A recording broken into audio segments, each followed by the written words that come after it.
Assalamu алейкум, урматтуу көкбөрү көрөрмандары. Сиздер менен кайрадан 17 топ каналы. Барыңыздарды Рамазан айы менен куттуктайбыз. Кармаган орозуңуздар кабыл болсун. Алдыдагы 9-май турнири Баткен жергесинде өтөт. Бул чыгарылышта жогорку лиганын кайсы командалары Баткенге барып, даярдыктарын көрүп жатат. Ал эми кайсы команда даярдыгын баштай элек. Ушул суроолорго жооп издейбиз. Ошондой эле биринчи лигадагы командалардын даярдыктары тууралуу дагы кеп кылабыз. Саламатсыңарбы? Мен семейный психолог болом. Эмне проблема болду? Ушул кандай? Проблема менде жок. Могул жеңеңди психовать этчинде болуп атат. Айтыңыз. Айтып атпайм, битагел айтып атам. Кайра сөздү бөлөсүң, Лөкө көбүсүн. Гыйраттың эле. Алтыным десе. Мен жанагы өзүм жакшы көргөн сериалдарды такыр көрбөй калдым. Мында сурасам эле телефон гигабайт түгөнүп калды дейт да. Жада калсам, жанагы подружкалар менен сүйлөшпөй калам. Единица жоктун такыр телефонуңду бербейсиң го. Эмнеге барабыз? Ошол эле. Ушул Çok проблемадан эле. Анда ого турулган. Анам болду мына. Мурун деген 750 сом 4 жумага берилсе, азыр 495 сом гана. Ичинде безлимитный интернет, акысыз чалуулар жана 200дөн ашык телеканалдар бар. Андан тышкары домашний кинотеатр да бар. Болду, алдагы мен сурабачы телефон. Ассалам алейкум. Психолог. Бул жөн эле проверка связи. Интернет чөткү экен. Акыркы жылдары кайсы гана белдешти болбосун, бардыгын жеңип келе жаткан ынтымак командасы бул турнирге даярдыгын кечеңдетип жатат. Белгисиз себептерден улам команданын машыгуусу 20-апрелде гана башталат.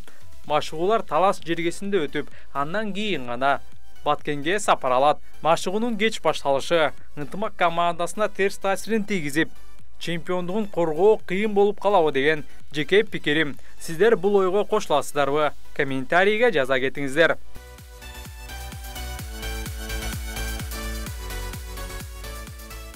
Ал эми Норус турниринин финалында ойногон Сарыөзөн командасы аттары менен бирге Баткенге келди. Команда жолдун шартын эске алып, атайын ат ташуучу унаа менен Баткен жергесине келген. Муну менен Сарыөзөн кадам жайга келген алгачкы командалардын бири болуп калды.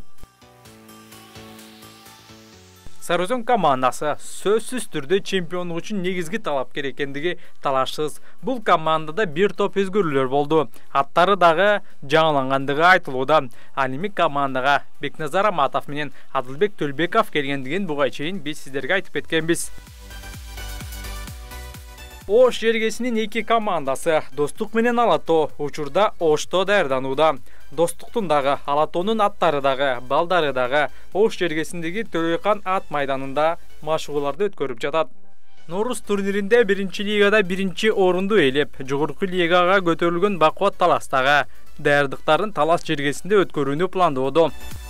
Бакубат Талас командасынын жаш жигиттери биринчи лигада атаандаштарын чоң айырма менен жеңген. Жогорку лигада Сарыөзөн, Достук, Алато, ынтымак сыяктуу командаларга кандай атаандаштык жаратат? Бул дагы көпчүлүк көрөрмандардын кызыгуусун арттырууда. Келиңиздер эми биринчи лигадагы командалар кандай даярдыктарды көрүп жаткандыгын айтып коелу.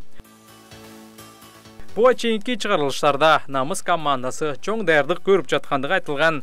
Намыс командасынын курамында дагы бир топ күчтөнүүлөр бар.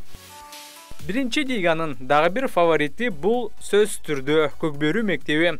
Көкбөрү мектеби Норус турниринде укмуштуу бир оюнду көрсөтүп, көпчүлүк көрөрмандарды таң калтырган. Учурда Көкбөрү мектеби дагы Бишкек шаарында машыгууларды өткөрүп жатат. Мындан тышкары Жалал Абад жергесинин командалары дагы кызуу даярдыктарды көрүп жатат. Буга чейин Норус турниринде катышпаган ачык командасы бул мелдешке катышуу алдында турат. Бул командага жакында эле буга чейин жогорку лиганын командаларында ойногон Франкел жана Абсент таргамактары бул командага өткөндүгү белгилүү болду. Ал эми Норуста ойногон Казарман командасы 9-май турниринде катышпайт. Маалыматты команда жетекчилиги расмий түрдө кабарлады. Жалал Абад облусунан Баткен облусуна боло турган 9-май турниринде 4 команда катышат. Алар Чаткал, Жаштык, Качы жана Токтогул. Мындан тышкары биринчи лигадагы дагы бир көзгө басар команда бул Алай клубу. Аталган командадагы машыгуусун Ош областынын Төлөйкан ат майданында өткөрөт. Команда кече күнү Ош жергесине келген.